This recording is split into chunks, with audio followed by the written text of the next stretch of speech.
على الجانب الآخر لتعلموا بأن أكثر من 40 دولة في العلن عادت ليبيا. صح؟ صح.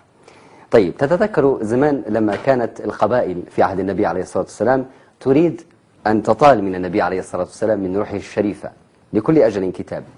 قالوا نجتمع أكثر من 40 قبيلة ونأخذ 40 شاب من هذه القبائل، ويذهب هؤلاء الشباب للنبي عليه الصلاة والسلام ويطعنوه ب40 خنجر، فيتفرق دم النبي عليه الصلاة والسلام بين القبائل، لا يكون هناك ثأر.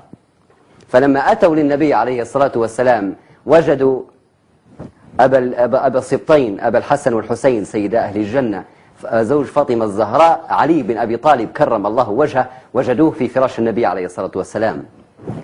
لما أتى أكثر من 40 ملة وأكثر من 40 دولة لاستهداف سيد القائد، استبدل الله سبحانه وتعالى معمر القذافي بعروبة رحمة الله عليه.